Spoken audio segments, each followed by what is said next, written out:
with the demand that comes from these poorly conceived decisions, you got people making money off of you. Left and right. Left and right, they're making money off of you. And you think that this is empowering. You think this is agency. I'm taking control of my life. I am woman, hear me roar. You are getting bled left, right, and center. Welcome back. Women really take fertility into their own hands via egg freezing. I mean, at what cost are females willing to put themselves in bad situations that do not serve them in any way, shape, or form? Self-determination, autonomy, getting away from patriarchal standards, gender norms, gender influences for the punishment of themselves. My name's Eve Wiley. And I live in Dallas, Texas, and when I tell people my story, their jaws hit the floor. It's a story that not even we could believe at first, full of twists and turns, raw emotion. This sucks. A secret revealed that would leave Eve Wiley wondering, who am I and where did I come from? I mean, this is just under IVF. The pain that she's going to explain, don't females understand that children suffer from this same type of pain with not knowing who their father is? This carries with them throughout their life. Angry. It was one of those things where everything kind of made sense at that point. Because my sister and I look absolutely nothing alike. She doesn't look anything like her sister. Anything at all. I've been married for about a year and I had not had any success, so I decided that I'd seek out medical attention, help. He was that doctor in the community that everybody respected and really thought very highly of him and absolutely trusted him. She was married for a full year and decided to go this route. A year. I'm not saying she was, but it seems to me quite impatient to be a mother to any child, regardless of who the father is. A year, and she went this route, only to have a child naturally with her husband after the fact. After some failed attempts at artificial insemination, Margot chose an anonymous donor from a sperm bank list. She knew him as Donor 106. Well, he was interested in politics and film, and that's so alien to me, I thought he's the one. When given the opportunity to actually curate who the father is, even in those situations, there seems to be a negligence of who they pick and why they pick them. Not is this person going to be a good father to my child, but eye color, hair color, interest, build. Those never seem to help when females are given the tools to actually build a baby to their liking, not their child's best interest, but to their liking. Because as you saw the sisters, there's a big difference in looks. Huge, very noticeable. And you you cannot ignore the fact that as she was growing up, kids were being kids. You sure that's your sister? Y'all don't look alike. Is that your real daddy? All of these things that also come along with, I'm just going to have fun and do what I do, and whatever happens, happens. If I get pregnant, I get pregnant.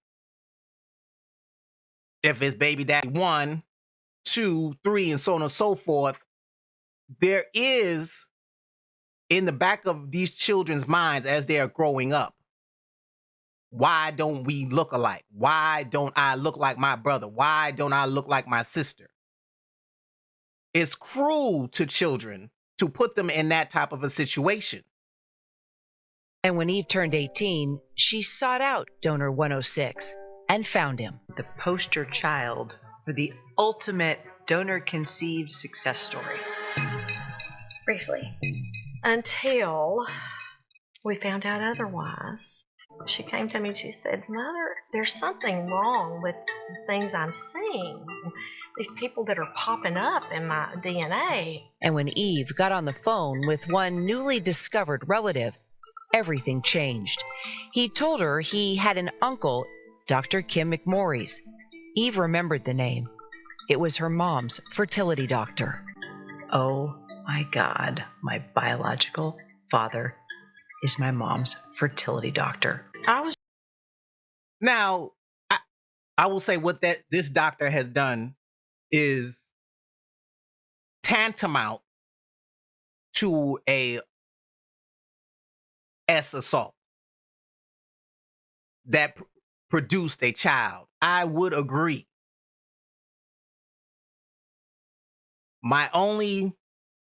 The only thing that I have to say concerning this matter is the impatience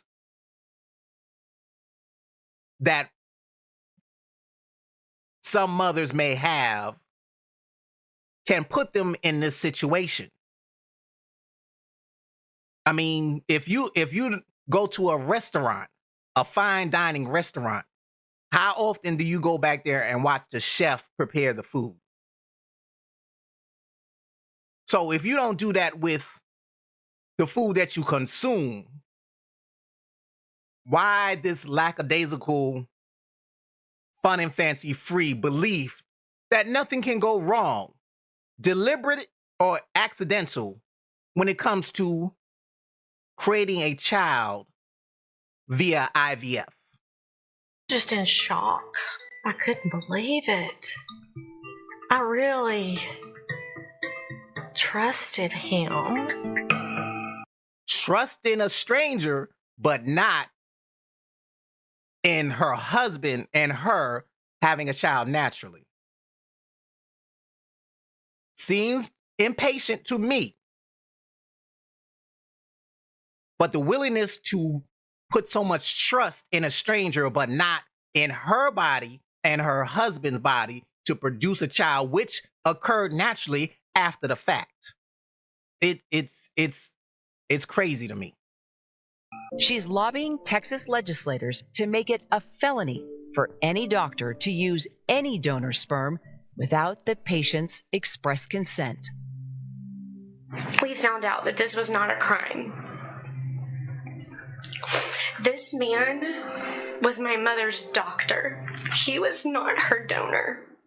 Sorry about your experience, but through your testimony in the future, we'll be able to hold people accountable.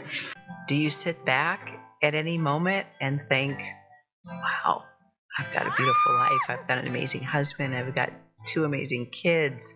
Oh, I do, and I'm happy I'm alive, but it doesn't make it right. Now, A is petitioning for making what the vile act that the doctor may have committed. Is there true justice in that? This is all well after the fact. Even if the child was an infant, is this justice? The child, do they truly experience justice knowing that they were produced in this manner. Do they get justice? I don't think so. I don't think there's any justice in what could be considered the impatience of a mother and or father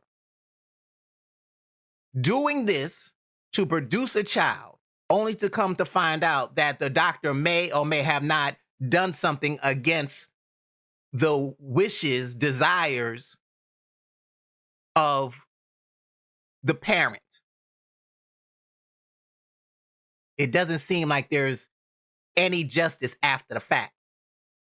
I mean, if you're at a fine restaurant, oh, no, take that back. If you're at a restaurant and the food comes out not to your liking and you send it back, do you feel justice?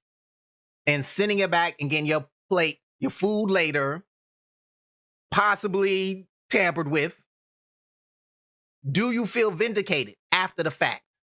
When you couldn't have just cooked the meal yourself or had the meal cooked by somebody you truly know and trust and go on your merry way. This is not good. I'm not against IVF in totality. I'm just against the abuse of IVF.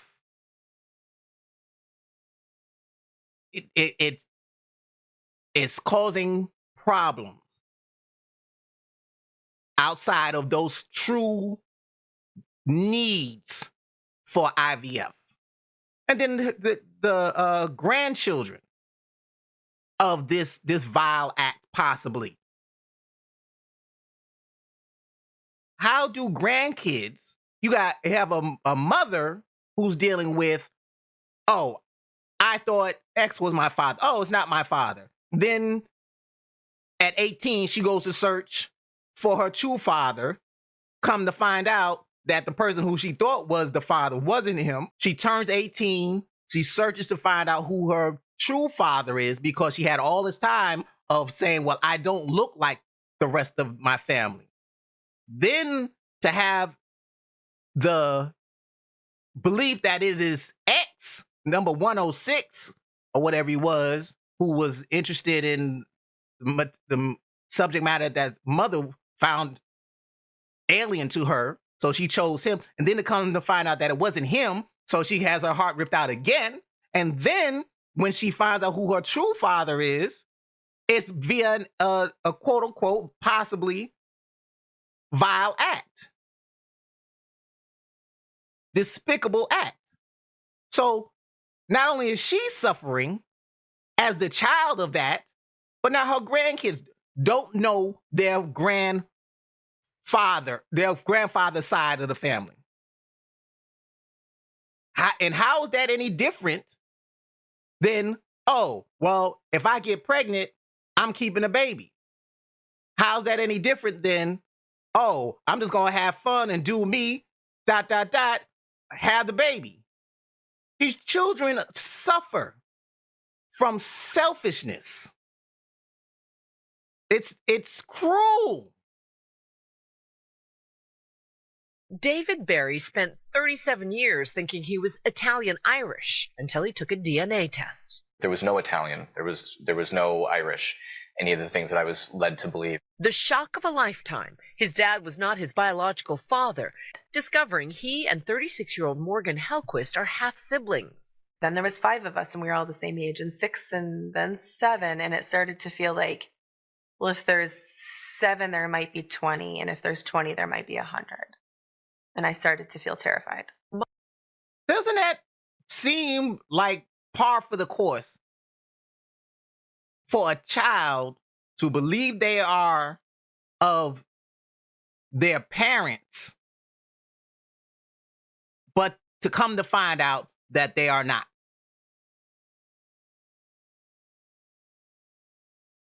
Going through the world thinking that this is it, this is the truth, this is everybody's reality, only to come to find out that nope. Others used artificial insemination, using the same fertility doctor in Rochester, New York, Morris Wortman. A biological daughter Wortman raised, agreeing to take a DNA test to try and fill the missing puzzle piece.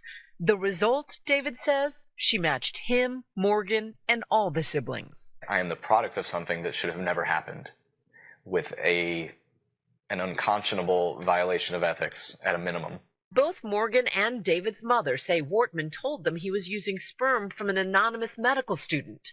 David's mom still reeling from the news. He had my permission to use a donor, specifically medical student. He did not have my permission to use his own sperm for a donation. 7 states specifically penalize physicians for fertility fraud. Others, like New York, only have laws pending. Isn't it crazy that paternity fraud conducted by a doctor is criminalized in certain states, but paternity fraud by a mother deliberately or unintentionally for decades is not? So if it's under the guise of a procedure, it's illegal. But if it's under the guise of, I'm going to live my life like it's golden, I'm going to find myself, I'm going to hitch my wagon to the biggest and most beautiful steed, that's not a problem. I think they're changing it now, but I don't understand how that existed for medical procedures, but not for the everyday layman. Now let's take a look at a reason for IVF statistically. We have infertility. We're dealing with infertility issues in both men and women. We have parenthood later in life, delaying childbirth until their 30s or 40s. Medical issues, such as conditions like endometriosis, cancer therapies, IVF to preserve fertility or overcome obstacles in conception. Genetic disorders, reduce the risk of passing on genetic conditions to their children. Finally, we have LGBTQ, surrogacy as a means to parenthood for LGBTQ couples. Can women really take fertility into their own hands via egg freezing? At what cost? Again, why? What is this insane, over-the-top, far-reaching desire to take it in control? Take control of it. Their fertility, when nature has done the job. And then you just take a look at this. Let's take a look at this. What I feel is nonsensical debate about delaying pregnancy is not that big of an issue. Geriatric pregnancy isn't as risky as you think.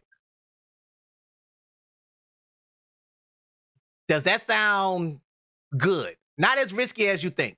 Driving around in a Formula One car with no headgear, no protection, no 5-point harness isn't as dangerous as you think.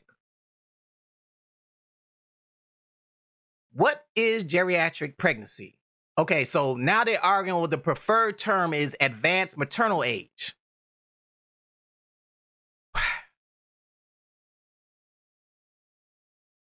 The ability to conceive and carry a child to term after the age of 35. The term geriatric pregnancy is not accurate since geriatrics involves treatment of the elderly, and pregnancy is not an issue that affects the elderly.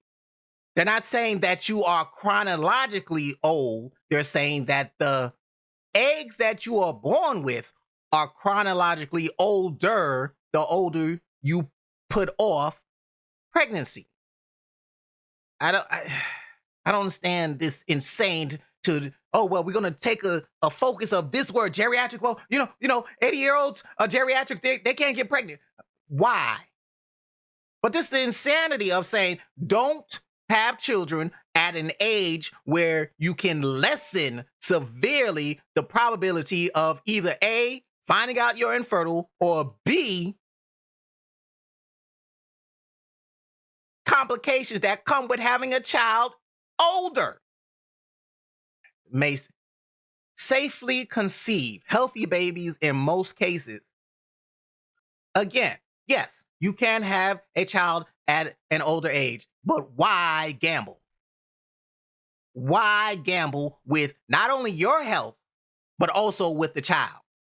Life is hard enough, but we're going to compound it by delaying pregnancy as long as possible. And for those who know, well, Janet Jackson had it at 53. So what? She's a billionaire. She could lay on her back the whole pregnancy, never have bed sores, never miss anything, because she has the means to take care of herself. Everybody else doesn't.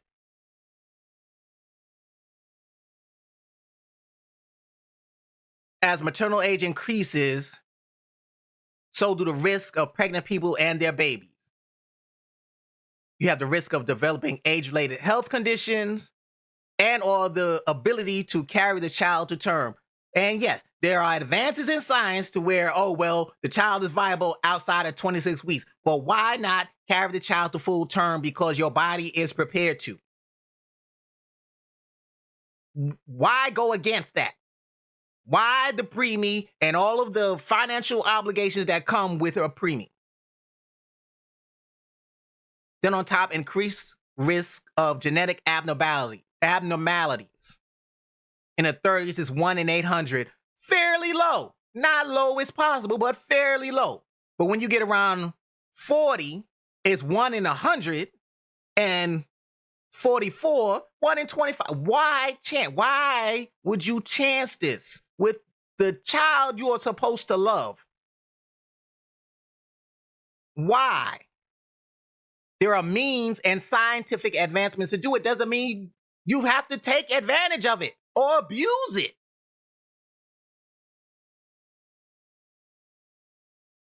Every pregnancy is different. Yes, everybody knows that. But to state that, to make it say, oh, well, you don't have to worry because every pregnancy is different. Why? Why is that the argument? Every car crash is different. Everybody doesn't get ejected. Every car crash doesn't end in fatality because they have crumple zones and airbags and all this stuff. Why? When you just put a seatbelt on. No matter the age, matter of preparation, genetic support, and good guidance. And then you have those who are arguing that it's a sexist label because only females can get pregnant. So to say that it's a geriatric pregnancy, you're being sexist. Men cannot have babies. This is the only thing that applies to females. Just because it is true to one sex over another doesn't mean that it's sexist. Prostate cancer, isn't that only for men?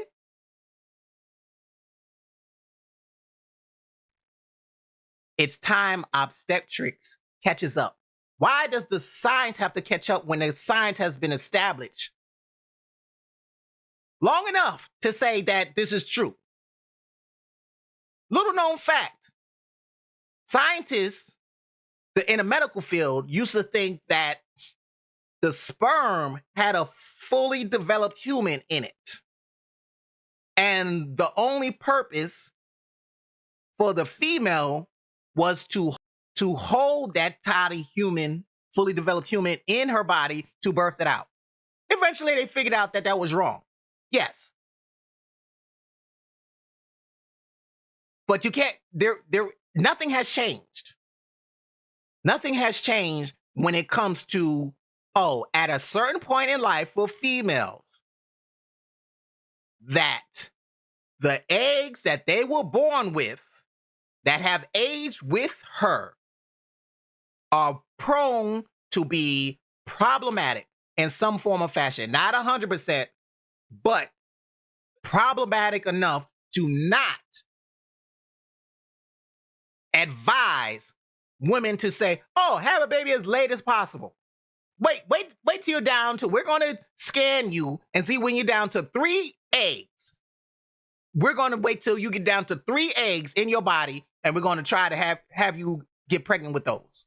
Why? Okay, so to be classified as elderly is deserving of the utmost respect, but not when you're 36 or 42 or 53 years old. It's not about your chronological age. It's about the age of the eggs that you have been carrying, and they are separate from you. They're not intertwined. And then but do we need labels? Yes, we need labels for everything.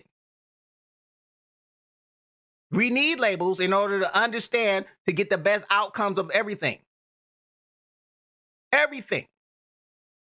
Especially because labels that are given to women are unhelpful. How's it unhelpful to say don't have a baby so late in life that you're probably going to compromise your health and or the healthy development of the baby that you're carrying? How is that unhelpful? Isn't that giving you a heads up? Based on societal perception. Right now, the average life expectancy is 70 plus years old. Since the dawn of man, that has not always been the case. That has not always been the case. At various points, in various places, the average life expectancy was under 50. So if the average life expectancy was 50, does it make sense for en masse to convince the people to have a child in your 40s? If there's an expectation of death around 50-ish, why would you say, oh, well, have the child closer to 50, knowing full well that most people on average don't make it to that age? That's where my confusion comes from. They act like this has always been the case. That has not always been the case. Modern medicine has advanced life to the point to where you can live to 70, 80, 90. You know, you got the centenarians on YouTube. I see on there, oh, well, such and such turned 112. Send them a happy birthday. Or such and such is the oldest person in the world. Send them a happy birthday. That's because of modern medicine. But just because, if everybody lived to be 100, everybody, would you advise everybody to say, oh, well, just put off delaying a child until you're 60, 70 years old? You got 30 years to raise a child. No. You get it while the getting is good. For the mother, wife, and the child. Labeling women as elderly inspires a lack of confidence in the pregnant body. There are females who put on 50, 60 pounds.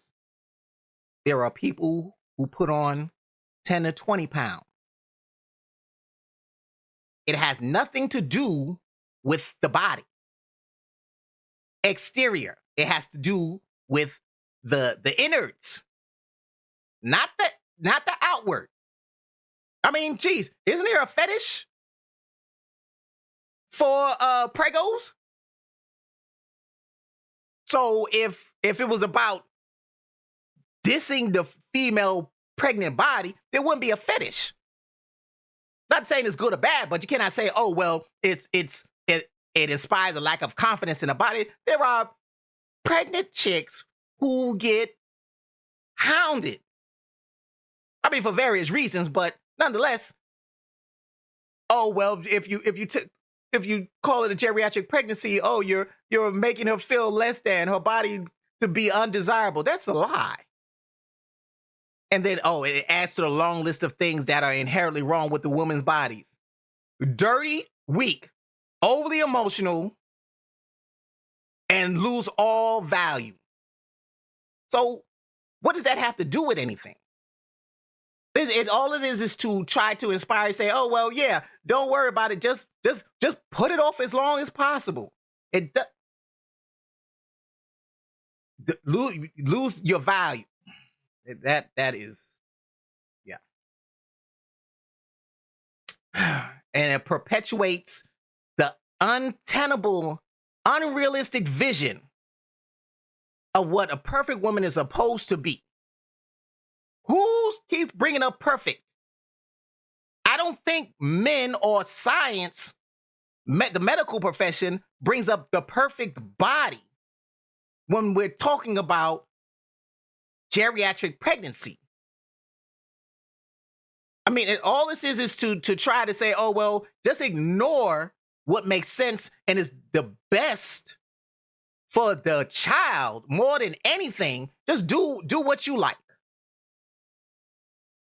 To hell with the child. Oh, they're born with abnormalities and X, Y, and Z. You can take care of it. God don't put nothing in front of you that you cannot handle.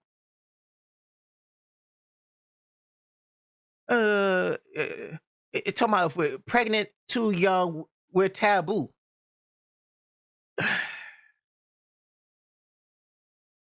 Not taboo.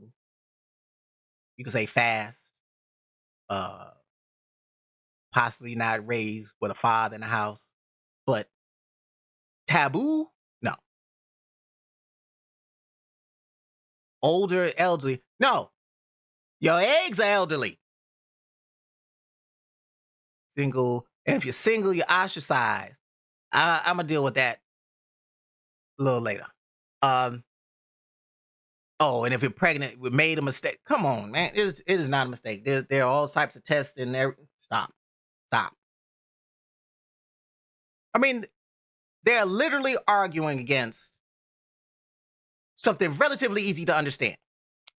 If you want to have kids, then you need to know about this chart.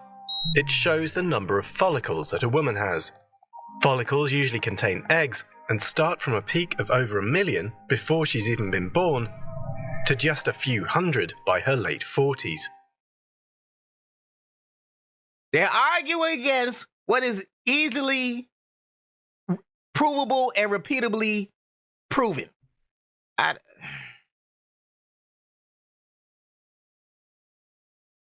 mean, you have in mass, from articles to TV shows, putting this out as if it's good, it's sensible, and there are no downsides whatsoever. Recent article in Cosmo decided to look at women who become choice moms. I actually love this term. Choice moms, guys, they are making the intentional choice to have a child on their own. So because it's deliberate, there are no downsides to it. Because it's on purpose, that means that it's well thought out. From preconception all the way until the child is of the age of majority, for those who want them out of the house as soon as they turn 18. This is great if it's what women, I was more worried about the child and the child having to grow up with just one parent. And I mean, I know that a lot of people do that, but to intentionally do that, I mean, that's my only reservation with it. But I mean, love is love, and it's. How can you say love is love as if that's all that it takes to raise a child?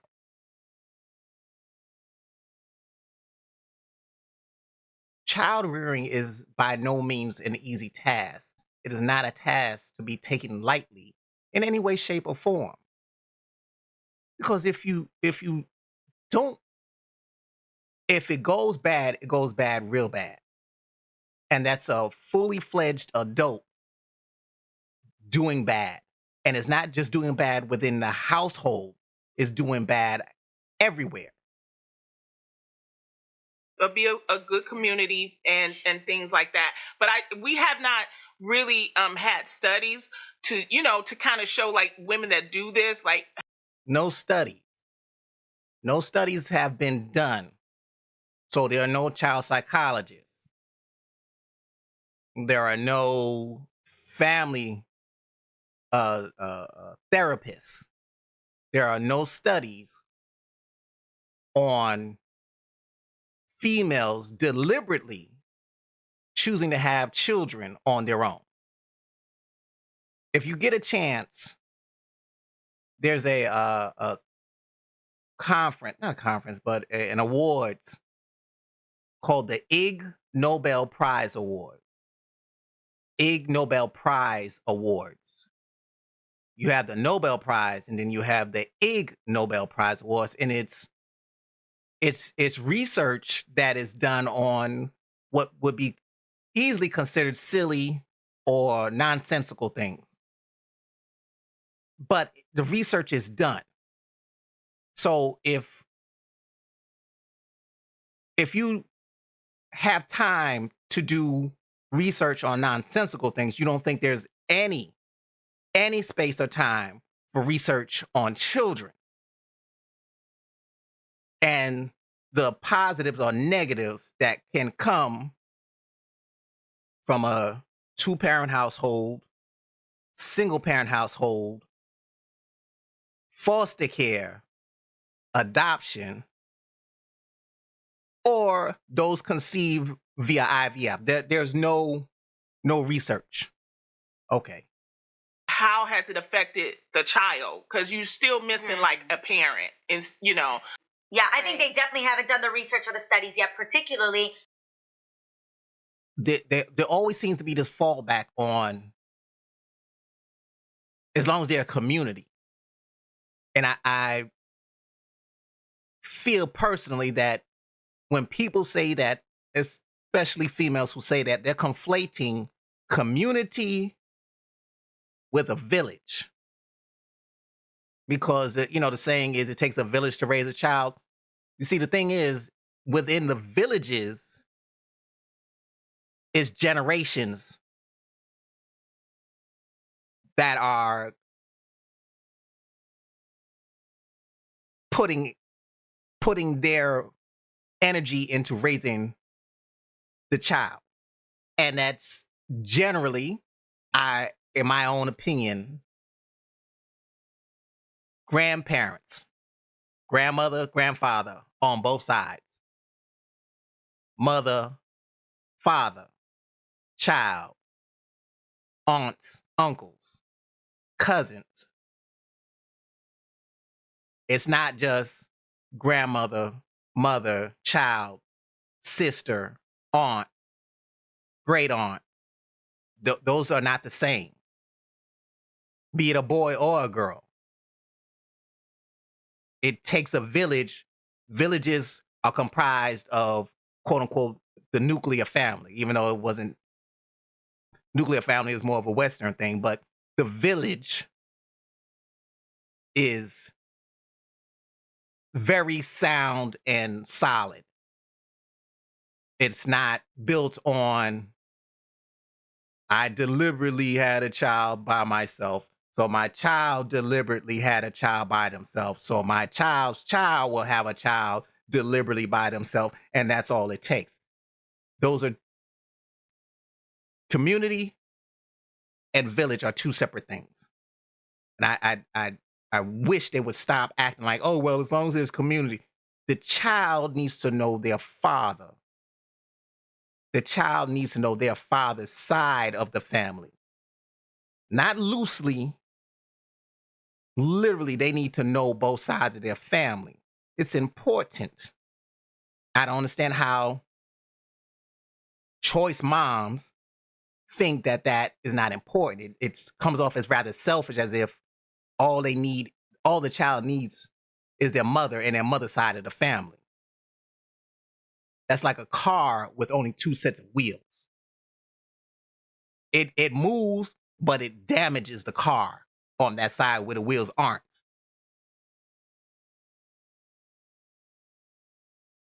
Now, when talking about IVF as a means to push off childbearing, push off raising a child, push off for the purpose of having a career, what are the costs? Because you rarely ever hear them talk in totality of the costs that are associated with IVF, choice moms. See, typical costs associated with IVF. So the medication costs for a single cycle range from $3,000 to $6,000. Base cost, single IVF cycle, average cost falls between $14,000 and $20,000. Cost of the IVF treatment, patients may spend close to $50,000 in treatment, undergoing 2.3 to 2.7 IVF cycles on average, meaning that you're not one and done. Additional costs, there's genetic testing, cryopreservation, storage fees, egg donation costs from $20,000 to $45,000, and additional sperm donation ranging from $400 to $2,500 or more. So that doesn't sound like it's cheap, nor guaranteed. Let me say, you can take out loans for IVF. The range for the loans are between $750 and $40,000. Certain organizations offer interest-free loans up to $15,000. Credit history, income, debt to income ratio. There are grants and lotteries offered by clinics. Kind of sounds like a used car or even a new car or a house or rent a center. No different. Eligibility. Need a credit score of 680 or better, proof of steady income. Pretty much sounds like getting a loan for anything else. Interest rate ranges from 0 to 36%. 36% interest. And you have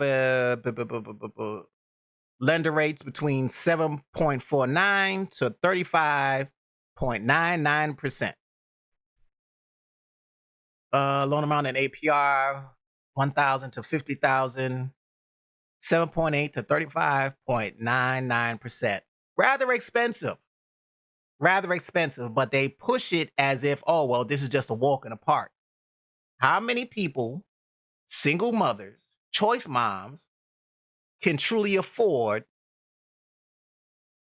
a 35% interest rate, 36% interest rate? Putting yourself in the hole, let's say on the back end of your career, oh, you've achieved the C-suite. So you've been saving money, losing time for the express purpose of possibly paying 36%. Because you're not guaranteed to have a great credit score, because there are people who are living check to check, making hard six figures. Preparation. So let's take a look at the reasoning for IVF by percentages. So 40% infertility, mechanical. Medical issues, 20%. Genetic disorders, 10%. So you're looking at a total of 70% is for things that are generally out of people's control. But then you have 25% that is deliberate. So when you have more people, possibly through choice moms, doing it for deliberateness, it seems like it's an abuse of a procedure that was not meant for them, because 70% of the people that are having IVF are for reasons that they cannot say that they had personal decision making in the reason why they couldn't have a child. And ladies, I want you to just hear what I am about to say, if you're listening. Don't you know when you're getting taken advantage of? I want to say I hope you know when you're getting taken advantage of. Never mind that the loans that are out there for it, but you have a steady flow of people who are nodding their head in agreement. Yes, be a choice mom. Yes, put it off. Get to work. Get your career, girl, before you have a child. Nodding. Don't you ever take into consideration why they're nodding in agreement with you? Listen to this. There's been more growth in America, thanks in part to employers subsidizing treatment. You see quite a lot of growth for two reasons, really. Partly more types of employers who are making this part of their benefit package. Well, why? Why would companies make IVF a part of their employment package? Is it because, well, they don't have to worry about you getting pregnant on the front end of them putting all their money into you to make you a viable and a beneficial employee to the company? Say, oh, well, yeah, you don't have to worry about it. Just freeze your eggs. You can have a child later on towards the end of your career. So on the front end, you're going against the grain of nature. You're going against the grain. And the companies are saying, yes, we got you. Don't worry about it. This is a bonus. These other companies over there don't offer that. You come over here. We will make sure that you don't have to worry about it. We will provide co-pays for you to have this procedure done. Does that sound like they're taking advantage of you? I think so.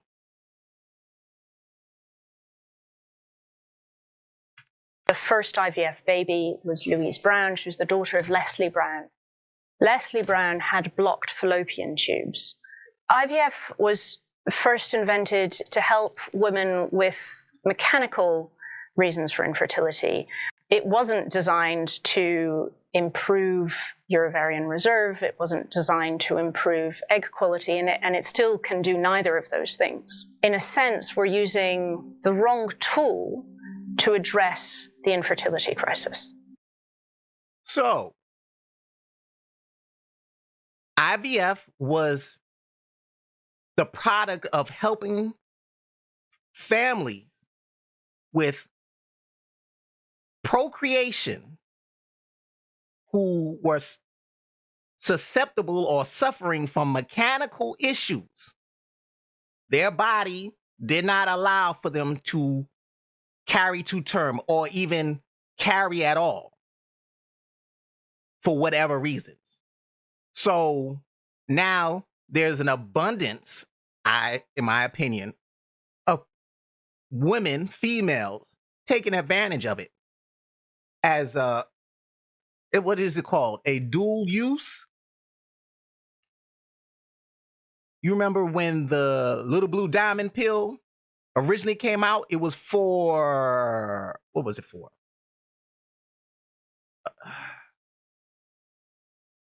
Heart conditions, I want to say. High blood pressure, I believe. I'm not, possibly high blood pressure. And then they found out that the side effect, positive, was helping with ED. So it seemed like, oh, well, this is a win-win. We still help people with this, but we can use it also for this.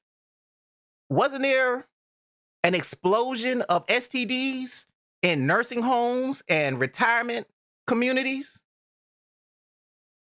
Because the blue pill aided, and those people who were kind of less focused, possibly, on those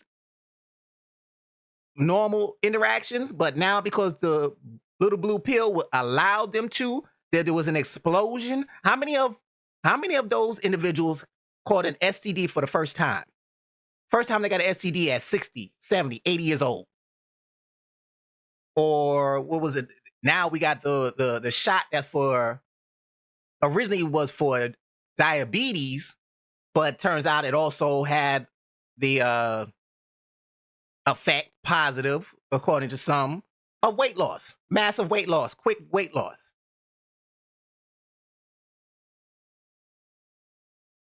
Dual use is a double-edged sword. And I personally feel that the double-edged swordness of IVF is creating more problems than it is helping those who actually require it, those 70% of people who actually require it under the roof of marriage. It's you're being taken advantage of. Ladies. Why do I say that? Despite the lived reality of IVF, the market for assisted reproductive technology is booming. It's estimated to be worth around $20 billion and counting. Here in the US, it's a very high margin sector. You see a lot of private equity money going into the sector because of that. They also like it because it's relatively lightly regulated compared to other parts of medicine. Demand is growing. Big profits, huge margin. There's a benefit to pushing it. Not saying bad company, money's the root of all evil. I'm saying that the fact that there's a lot of money in it, it can make the fact that there is so much money in it, high profit, low margins, big business, that means that it's being pushed in this manner because there's money in it. Not for you, but for others. And there is a lot of unfulfilled demand out there. Ergo, there's a lot to sell. There's a lot to sell. They're selling because there's a means to make money off of it. It's not up to them to do the right thing. It's up to the individuals who hear them saying, oh, well, do this, to look into the matter. Why are they pushing this? How does this make sense? Having a child at 40 plus, how is this good for you? Do you look into it or do you just nod your head in agreement? Age-related infertility is one of the biggest challenges for the fertility sector today. I mean, and then they make it seem like there's just a supreme demand that has to be met. But the supreme demand is based on, oh, well, you should put off having your children under marriage to as late as possible. Freeze your eggs. The company will pay for it. The treatment, so on and so forth. So put it off as long as possible, and then they say, oh, well. Age-related infertility is one of the biggest challenges for the fertility sector today.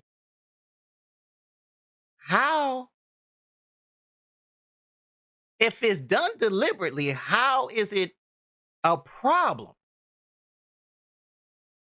This is not, oh, well, there's 20-year-olds and 30-year-olds having a hard time conceiving, although that will happen surely, having a hard time conceiving. So the fertility sector is burgeoning to meet the demand of these younger mothers wanting to have children under the umbrella of marriage. But it's artificial because most of them are talking about, oh, I'm going to put this off until I have children later. Literally. So how is it a huge challenge when it's deliberate or being created, or they're creating a demand by saying, oh, well, hey, geriatric pregnancy isn't that bad. Oh, don't be so focused on children, having children now. Find a company that will pay for it, and then you can focus on your job until you're ready to have a family. How's there a challenge when they're deliberately putting out this information? And then you have individuals who are stuck, like Chuck, trying to do this on their own. And when her first retrieval didn't go as well as she hoped, she was devastated. I thought, I'm so young to have what I thought was like a failed attempt. I thought, I'm going to have to do this another 2 times, and where am I going to get that money from? I don't want to have to inject. I do this whole process again.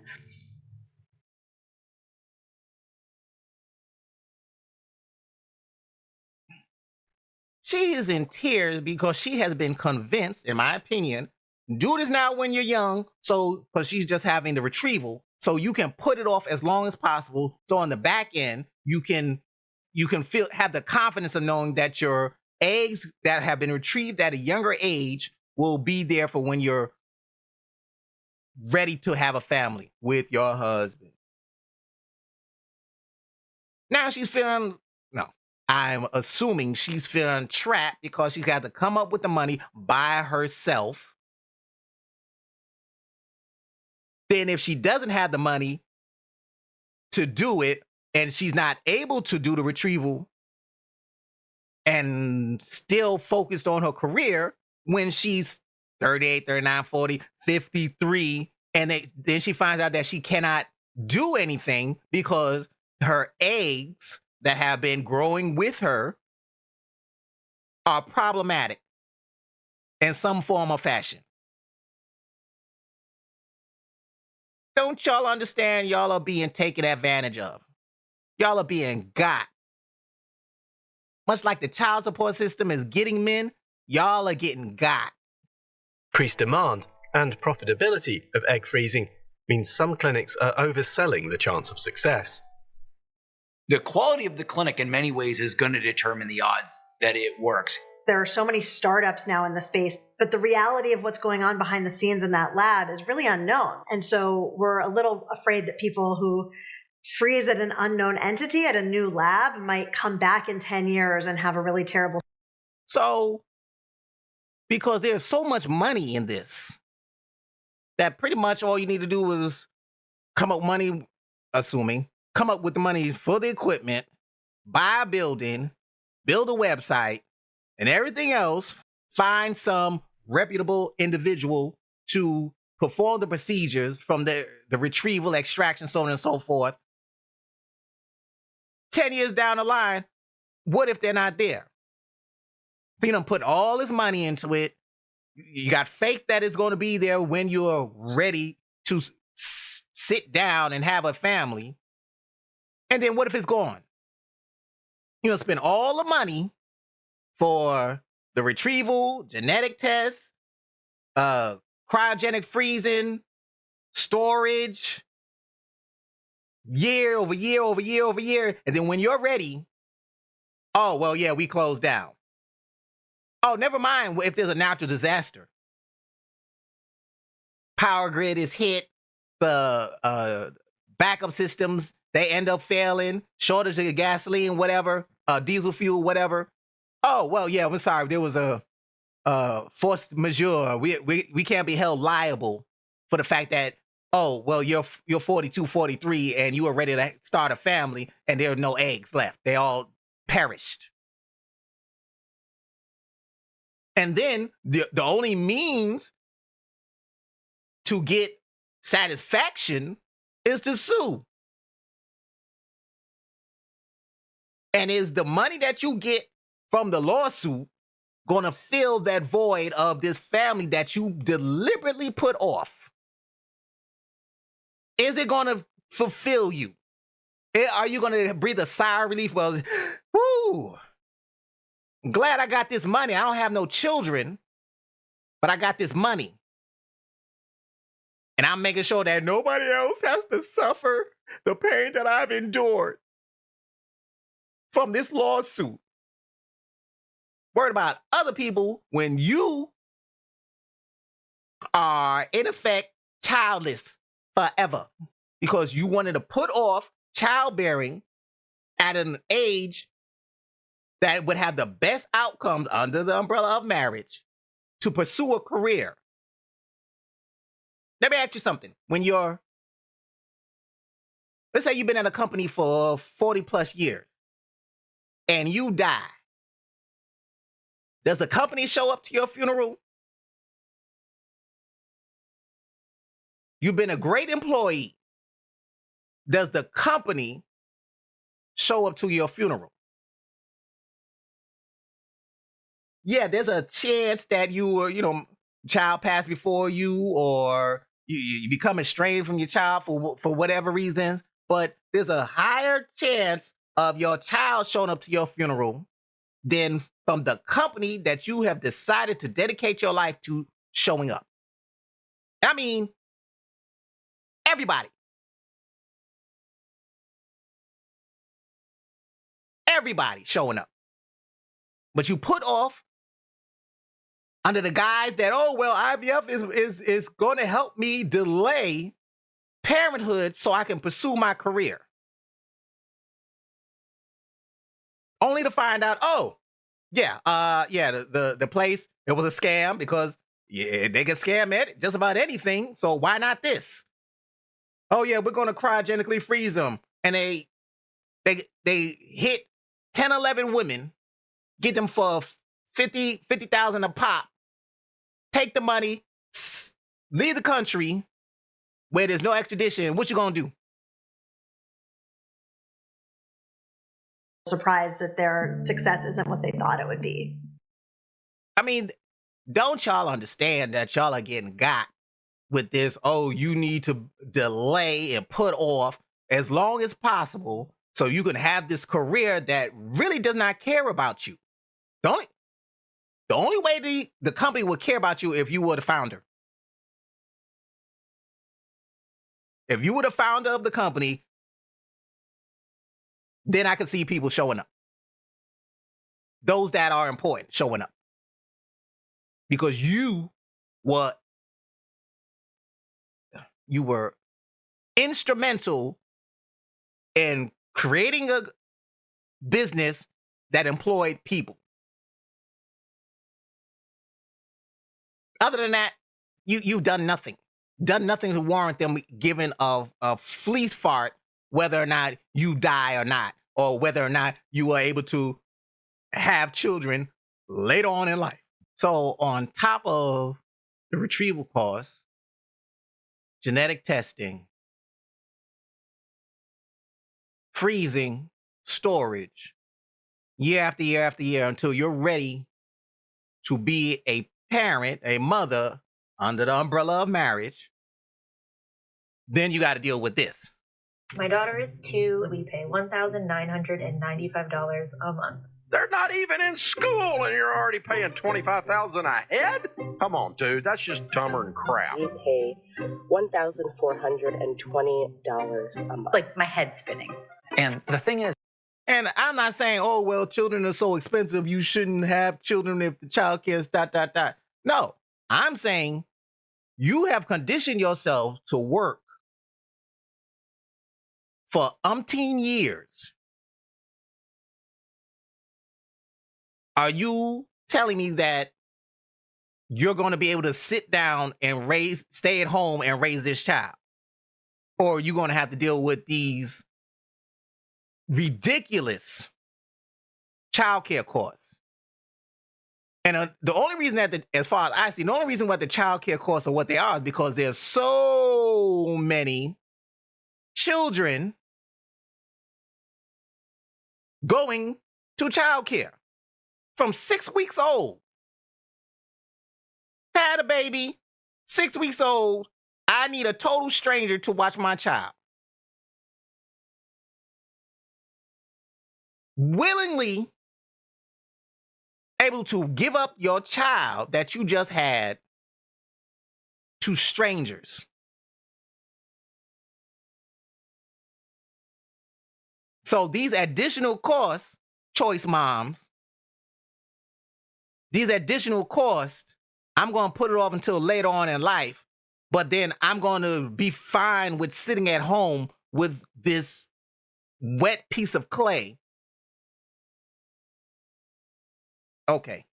Yeah. It's childcare is an additional cost that nobody really talks about when you're talking about, oh, well, I can do this by myself, the choice moms, and, you know, use IVF, child, you don't have to put off your career. It's kind of affordable relative to the rest of America. In a lot of areas, so you got DC, $20K basically, and Washington State, $13,500. Coming out of the household. Because y'all ain't gonna want to sit at home with that child. You've been dealing with working so much and being around adults so much. The thought of being trapped with a wet piece of clay is revolting. Is revolting. That you are willing to take on these additional costs on the back end, in addition to what you put in on the front end. parents pay double that. This is the tricky balance in American childcare, keeping kids safe and running a viable business. It's expensive to do the first, making the latter nearly impossible. Imagine a childcare center's budget is $100. Around 70 of that goes to staff. Why? The ratios. The rest, that's for building, supplies, and administration. This is the tightrope that they walk. Now, they can't charge more because folks, they can't afford it. So to make a profit, they have to cut expenses. But that's hard. Supplies, climbing. Real estate, it needs to be very specific and specialized for safety. And the workers, they're already earning the bare minimum. The economics for people who run childcare businesses out of their home are even worse. You can't make money. You can't break even. Governments are pouring money into it. This lowers the cost for parents and makes sure the workers are paid a reasonable wage. Can we all be in agreement that whenever the government has to get involved, the results are less than stellar? You better off doing this yourself than relying on the kindness of the government?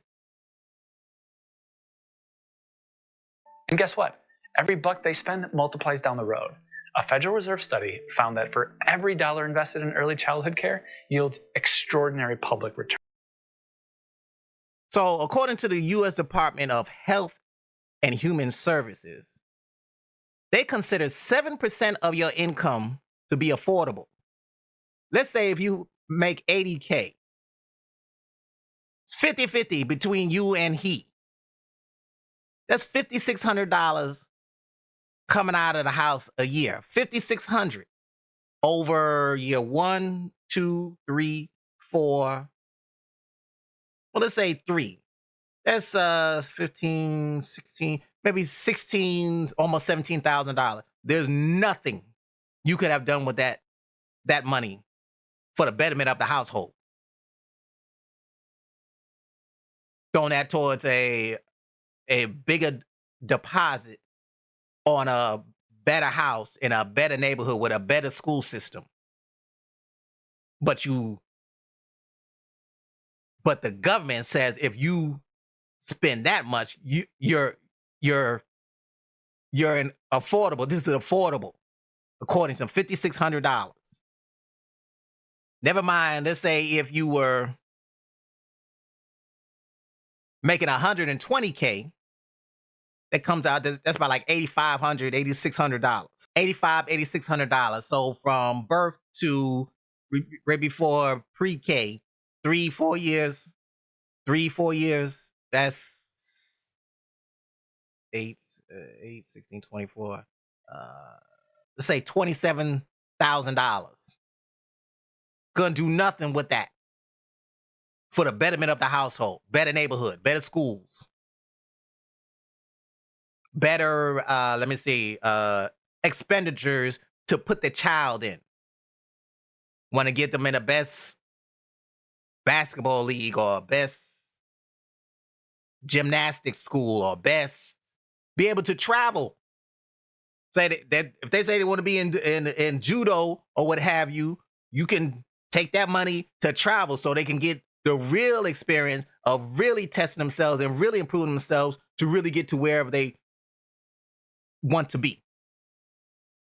But it's on childcare as opposed because staying home is out of the question.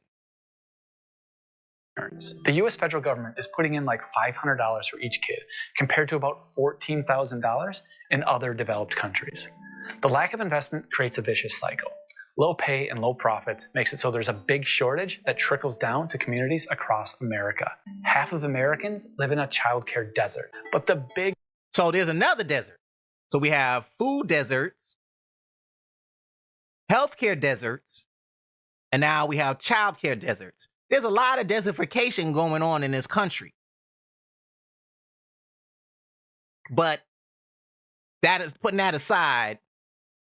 When you have childcare deserts, doesn't that mean that the cost for the childcare goes up because there's such a demand for childcare? And isn't that more money out the household that could be going towards the betterment of the household, specifically for the child? Problem remained. The business model was unsustainable. The high school was calling us because they couldn't hire teachers because there's no daycare. The hospital, the nursing home, other businesses in town. So, but that has nothing to do with the fact that choice moms have to work. Oh, I'm a choice mom teacher, so I can't teach other kids because I can't file childcare for my kid. I can't provide medical treatment as a nurse for other people because I can't find childcare for my child. That's a vicious cycle. Not wanting to stay home with your child until the child is old enough to be in school. But the problem is the childcare deserts. Because childcare is unaffordable, because childcare is in high demand, because mothers don't want to stay home with their children because they're chasing a career. Okay. Everyone looked to the city. We have this entire system that is just built on the backs of underpaid women. And it went on for like years. No one said anything. Well, I'm sure people were saying things, but no one listened. And now we gotta fix it. I think that's very true. I would say you're absolutely spot on. So the childcare desert situation wouldn't be what it is if they were paid more than they can afford to pay more money at the actual childcare facilities. Doesn't that mean if you got paid more, you have more money going out your house? Household choice moms to the childcare facility? Doesn't that mean that's less money in your household? If you got paid more, doesn't that mean you have more, the availability of more money to go outside of your house? So I don't understand. I don't understand how paying you equal would lessen the burden of childcare when childcare is high because there's such a high demand for childcare. But if you had more money, wouldn't the demand still be high? You'd just be able to afford to pay it easier, but that's just more money coming out of your household. I don't understand that. And then you have to take into consideration that there's a lot of people that are really enjoying the fact that you're being choice moms, enjoying the fact that you're putting off family in the pursuit of a career. I mean, you have big companies, big companies getting into it.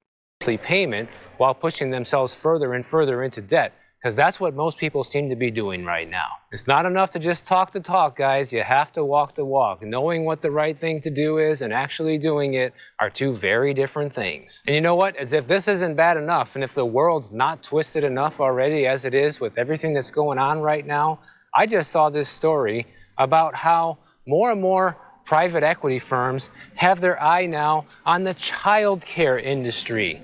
Okay? Think about all the... Well, why would they be eyeballing childcare? Is it because there's desperation to find childcare? Because choosing to be a choice mom, choosing to put off your family in the pursuit of a career, and when you're finally ready to have the family, be it in marriage or by yourself, because you got the means to do it by yourself, never mind the child's mental and emotional stability, but with the demand that comes from these poorly conceived decisions, you got people making money off of you. Left and right. Left and right, they're making money off of you. And you think that this is empowering. You think this, oh, this is agency. This is, I'm taking control of my life. I am, woman, hear me roar. You are getting bled left, right, and center. Things that private equity has ruined recently, namely housing being the biggest and most relevant one to my channel and what we talk about here. You have these countless number of hedge funds that own a ton of real estate now and have gotten into the landlord business. And what exactly has that done for you and I as a consumer? Has that made housing a better product? Has it made it cheaper? Absolutely not. It's actually done the opposite on both fronts, right? Well, now they want to watch your kids and get on that too, guys. So pay attention to this. Last year, there was a law passed in Vermont that basically invests $125 million a year into its child care system. And what it does is it expands eligibility for state assistance. Now about 7,000 new families are expected to receive money for child care expenses. In a nutshell, the government in Vermont is giving people... It sounds like free money, but there's no such thing as free money.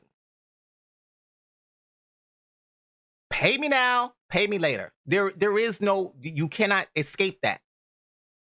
If they're giving away money for the express purpose of childcare, trust and believe, they're getting that money back tenfold. One way or another, they're getting that money back. There is no such thing as free money. Free money to pay for childcare because it's gotten so expensive. But also, there's going to be funding available to help pay daycare centers, recruit and retain teachers, and expand their capacity. And the centers will also receive additional money for providing non-standard hours of care. And this is non-standard hours of care. So wouldn't standard hours of care be Monday through Friday, 6 a.m., 6 p.m.? So wouldn't that be past 6 p.m., so into the late night? And the weekends? Because you're working? And doesn't that come at a premium if they're providing you care outside the normal hours of childcare? So that's even more money they bleeding you, because I don't need a man. I don't want a man. I can do it by myself. I need my career. My career is more important to me than raising a child under the umbrella of marriage.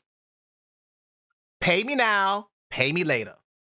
They are taking y'all for a ride.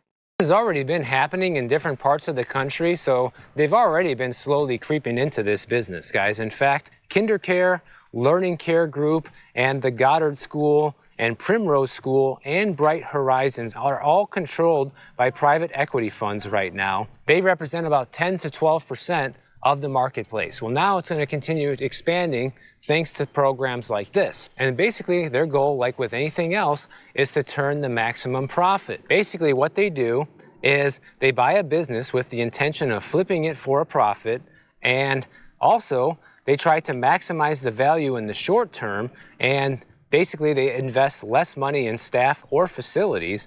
And the next thing they do is they load up businesses with a bunch of debt and extract a bunch of fees. And because of the way these businesses are structured, it insulates them from liability. So they basically control these child care places, and obviously the fees and the rates are going to get jacked up for you who are using this. And once again, the consumer gets screwed and these big private equity firms get richer, guys. The consumer, more specifically, choice moms, and I'm going to delay my family because I want to pursue a career. That's who is getting bled. They've also been doing this with nursing homes for years. And so why this is important is because if your kid gets hurt in one of these child cares, for example, or even goes missing, or something really bad happens to them, something even worse, if these private equity firms have their ducks in a row and have the business structured properly, then families have little or no recourse should they encounter a serious problem, just like with the nursing homes. If you have an elderly person in a nursing home that's owned by a private equity firm and something happens to them there, they're basically going to be immune from lawsuits, guys. Why is this not illegal again? That's what I'm asking myself right now. The government's more... Because it makes too much money. It literally makes too much money. But if there was no demand, there would not be any supply. Concerned if illegal immigrants are coming in here and have money on their debit card to go to the store and buy things. They don't seem to be concerned about people's children in daycares or the elderly getting taken advantage of at these nursing homes. I say all that to say, y'all are getting bamboozled. Y'all have been getting hoodwinked, bamboozled, led astray. Plymouth Rock has landed on you 1,000 times over. This is not beneficial to you. This is specifically for those who have mechanical issues in giving birth. The fact that it can be used for a dual purpose, i.e., oh, you do not need to have a child now. You need to go out and experience life. You need to find you. You need to, all this other stuff that they are putting out there to make you feel that, oh, this is a great option. This is not great. This is a horrible option for y'all. And it is not only affecting y'all, it is affecting everybody in every way, shape, and form. And it's going to get worse. It's going to get worse. And I pitied the woman who follows this nonsensical of delay, put off, career, only to come to find out that they cannot have children.